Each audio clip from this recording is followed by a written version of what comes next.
Le secteur du transport est à la fois victime et responsable du changement climatique. Son infrastructure est particulièrement vulnérable aux effets de l'évolution du climat, hausse des températures, augmentation des précipitations, inondations. C'est l'un des secteurs où les émissions de gaz à effet de serre s'accroissent le plus vite. Transport vert en Afrique, modèle écologique, on en parle dans cette émission. Bienvenue à tous. Et nous recevons M. Andy Costa, il est écologiste et ambassadeur du vélo. Bienvenue. Et merci. Alors, Son Excellence, Votre Excellence, vous avez tout le temps le casque à la tête, même dans les conférences. Quelle signification? C'est mon personal branding. Et le message que j'ai véhiculé via mon personal branding, le casque symbolise la protection. Donc, je dédie ma protection à l'environnement, d'où la couleur verte. Au cours de cette émission, nous parlons de transport vert. Pour vous, c'est quoi le transport vert, les transports verts en Afrique? Bon, le transport vert, c'est un mode de transport alternatif, non polluant ou transport écologique. Et nous, notre focus dans toute cette panoplie de transport, dit transport vert, c'est le vélo. Alors vous décidez d'être l'ambassadeur du vélo auto-affecté dans votre pays. Comment ça se passe, cette idée de défendre la cause du vélo? En tant qu'écologiste, j'ai opté pour la diplomatie climatique. Qu'est-ce à dire, la diplomatie climatique? Il y a la même fonction qu'un diplomate lambda ou un ambassadeur, qui a pour rôle de gérer l'image et les intérêts de son pays. Moi, je gère l'image du vélo et les intérêts du vélo. Je voudrais savoir à combien de kilomètres est-ce que vous déplacez à vélo, ou toutes les distances, vous les faites à vélo, Andy Costa? Comme on le dit, le vélo, c'est la petite reine. Le focus de la petite reine, c'est pour la mobilité douce. C'est des mobilités qui vont pas en delà de 5 km. Maintenant, ça dépend de la performance de chacun. Mais on essaie de réduire notre impact carbone chaque jour en se déplaçant au maximum à vélo. En tant qu'ambassadeur du vélo, quels sont les bienfaits de cet engin, on peut le dire ainsi? Le vélo a un impact positif sur la santé. Ça permet de lutter contre les maladies cardiovasculaires. Et pour preuve, l'usage du vélo est géré au Canada, pas par le ministère de l'Environnement ni le ministère des Sports. C'est géré par le ministère de la Santé. Donc ça montre l'impact positif que le vélo a sur la santé. Et vous croyez donc à cette dynamique ou cette idéologie d'instaurer le vélo comme vecteur de changement pour lutter contre le changement climatique? Moi, je suis un afro-optimiste et je pense que le vélo a sa place dans la lutte contre les changements climatiques pour deux raisons. La première raison, le vélo est un moyen de cohésion sociale. À vélo, on brise toutes les barrières. Donc ça démontre la vraie démocratie. Et secondo, le vélo est un moyen de mobilité douce. Et l'avantage à vélo, on a du loisir, donc on en tire du plaisir. Et puis derrière, il y a de la découverte. Alors nous sommes ici en Côte d'Ivoire et depuis quelques années, vous avez commencé la sensibilisation. On vous voit avec le casque, on vous voit à vélo. Quel est le bilan que vous dressez de ces quelques années de sensibilisation?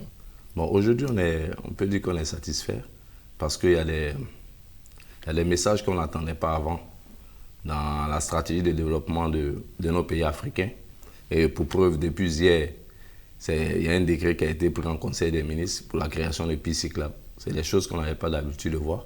Donc ça démontre une fois de plus que notre plaidoyer politique porte en tant qu'ambassadeur du vélo. Quelle est aujourd'hui la perception des riverains sur le vélo en tant que moyen de déplacement? Bon, déjà, l'avantage qu'on a, c'est qu'en Côte d'Ivoire, les Ivoiriens ont déjà la culture du vélo. Pour preuve, c'est le cadeau le plus prisé pendant la Noël. Mais le seul risque qui ne veulent pas courir ou s'engager, c'est un risque sécuritaire. Ils ne se sentent pas en sécurité à faire du vélo. Donc je pense que s'il y a des infrastructures dédiées au vélo, ça va augmenter les usagers de la petite reine. Oui, justement, vous parlez d'infrastructures de sécurité. C'est ce qui inquiète beaucoup de personnes quand on sait que la circulation, le trafic est assez dense. Est-ce que le vélo ne serait pas approprié dans les zones rurales où le trafic est moindre, par exemple? Face aux défis climatiques, le vélo a sa place partout. C'est juste une question d'adaptation. Nous devons nous adapter à l'usage du vélo et nos États doivent créer beaucoup d'infrastructures liées au vélo. C'est pour ça que dans notre stratégie de communication, nous sommes sur 3 axes. Le premier axe, c'est de doter les universités en Afrique de vélos libre-service parce que selon moi, c'est eux les futurs leaders du climat. S'ils ont une bonne culture environnementale via leur mobilité, c'est sûr que quand ils seront dans la vie active, ils vont démocratiser le vélo. Le deuxième axe, c'est le plaidoyer politique. Parce qu'on ne peut pas parler de plan vélo sans l'implication de nos politiques. Parce que c'est eux qui doivent investir dans les infrastructures dédiées à l'usage du vélo. Et le troisième axe, c'est le genre. Donc nous avons une initiative que nous lançons en 2020 qui s'appelle Woman Mobility, qui va consister à sponsoriser des vélos pour la mobilité de la jeune fille en zone rurale. Revenons sur l'aspect universitaire. Pourquoi avez-vous pensé à l'université?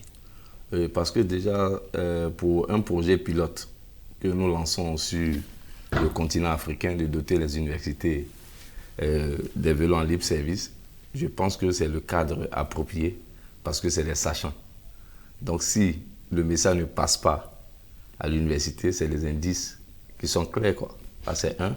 Et secondo, quand on prend le cas de l'université Félix Houphouët-Boigny, c'est l'une des plateformes où on a au moins 50 000 étudiants sur une plateforme. C'est des endroits qui ne sont pas... Voilà, c'est pas dédié, quoi.